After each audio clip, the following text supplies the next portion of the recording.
And move to the next step, lying with your arms alongside and legs slightly parted, eyes closed. Breathe very deeply, slowly, drawing the inhalation from the throat to the abdomen, eventually filling up your entire midsection. Imagine, if you like, that your entire chest and stomach are lined with a large balloon, that with each inhalation you're totally filling it. The balloon should soften, extend into the chest, and bulge out fully and strongly in the abdomen. If you can't feel the gentle force of the expanded balloon in any of these areas, simply let the balloon fill out a little more. All right, this is much more physical than I want to get.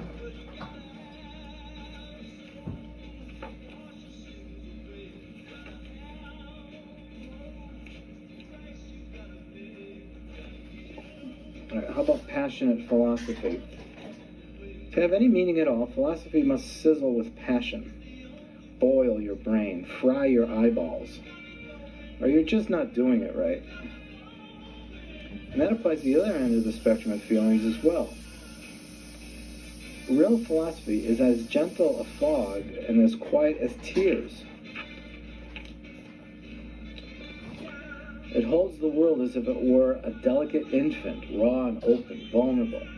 I sincerely hope that if I brought anything to this field, it's a bit of passion. The one thing I do know, and that I would like to emphasize, is that any integral theory is just that, a mere theory. I'm always surprised or rather shocked at the common perception that I'm recommending an intellectual approach to spirituality when that's the opposite of my view. Just because an author writes, say, the history of dancing, does that mean that the author is advocating that people stop dancing and merely read about it instead? I've written academic treatises that cover areas such as spirituality in relation to a larger scheme of things, but my recommendation is always that people take up an actual spiritual practice rather than merely read about it. An integral approach to dancing says take up dancing itself, and sure, read about it too. Do both, but in any event, don't merely read the book. That's like taking a vacation to Bermuda by sitting at home and looking through a book of maps. See for yourself if in the depths of your own awareness, right here and now, you can find the entire cosmos. Because that's where it resides. Birds are singing in your awareness. Ocean waves are crashing in your awareness. Clouds are floating by in the sky of your own awareness. What's this awareness of yours that holds the entire universe in its embrace and knows the secrets of even God? Even in the still point of the turning world, in the secret center of the known universe, in the eyes of the very one reading this page, at the very source of thought itself, watch the entire cosmos emerge, dancing wildly with a passion philosophy tries to capture. Crowned with a glory and sealed with a wonder, lovers seek to share, rushing through a radiant world of time that's but eternity's bid to be seen.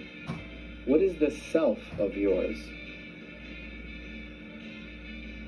An integral approach is merely an attempt to categorize in conceptual terms some of the glory as it manifests itself. But it's no more than that. Every one of my books has at least one sentence, usually buried, that says the following. There follows then the story of the Atman project. It's a sharing of what I've seen. It's a small offering of what I've remembered. It's also the Zen dust you should shake from your sandals. And it's finally a lie in the face of that mystery which only alone is. In other words, all of my books are lies.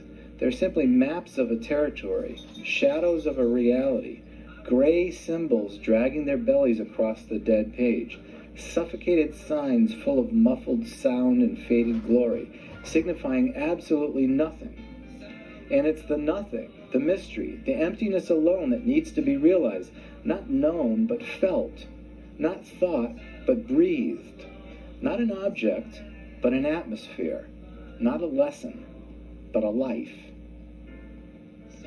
Please use maps only as a reminder to take up dancing itself, to inquire into the self of yours, this self that holds this page and this cosmos all in a single glance. And then express that glory in integral maps and sing with passion of the sights you've seen.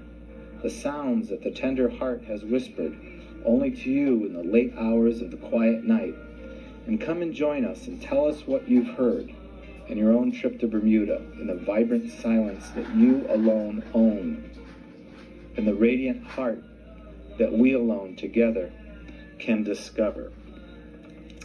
Now that's a little closer to what we've been trying to teach here, and that's, I guess, Kierkegaard was kind of doing the same thing and looking at the Christianity of his day and just seeing that it was woefully falling short of what is available.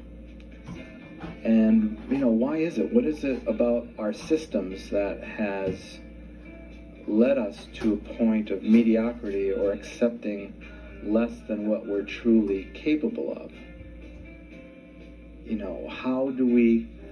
What do we satisfy ourselves with that takes the place of a passion that calls us further, calls us deeper, calls us to a new synthesis of ideas, calls us to a new gesture to another human, calls us to a greater understanding of God and divine living?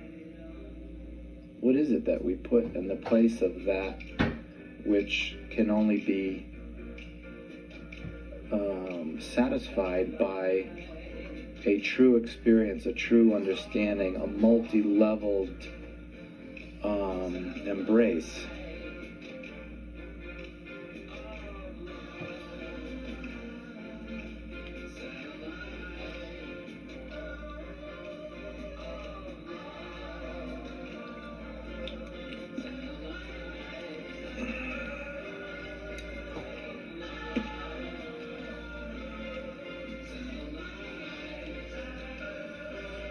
And myself, what I'm learning is I just need to really be diligent, patient, sow the seeds, continually get renewed,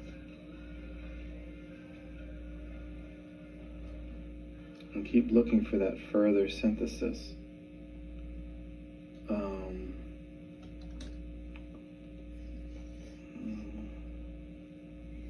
What we got up here?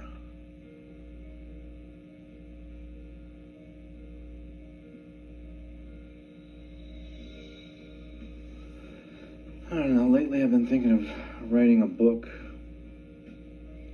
but just the idea of writing it is just horrible. Think of Jesus. Jesus never wrote anything. I think the most he wrote was something in the sand. And a day later it was washed up, or an hour later.